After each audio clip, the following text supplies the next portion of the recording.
Gotta ask one more football question. 10-win season. Yeah. Do you feel like that success can be repeated with a tougher schedule? It's really hard to do 10 wins with that schedule this year. But can you? Of course you can. Now, the difference becomes we have no idea how the pieces fit together when you have all this transfer portal stuff, which, by the way, I understand the ability to transfer and all that stuff. It's great. I think a student athlete should get one transfer. If you need a second, there should be a board that decides the reasoning behind. Could be a coaching change, could be family medical. So I'm not trying to say you only have one and then you're stuck for the rest of your career. I think one transfer is somewhat reasonable, and have folks decide if there's a second. But I'd also like to see some sort of a buyout. Do you know, coaches can move, but there's a buyout, right?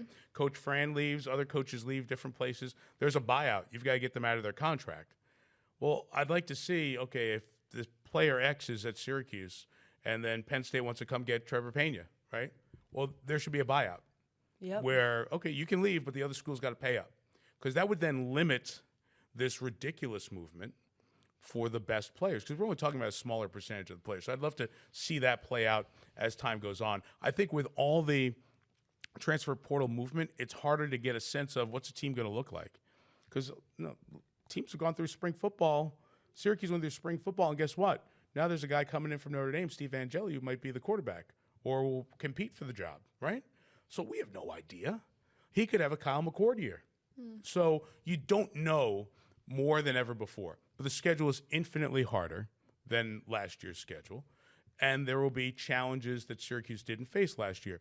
So is last year's 10 the same as this year's 7 or 8? Perhaps.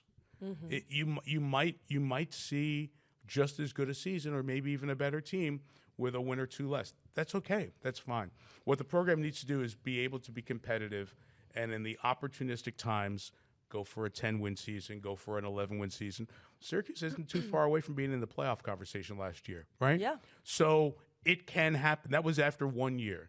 So it absolutely can happen in this world of an expanded playoff. And this year's expectation shouldn't be just the number of wins last year.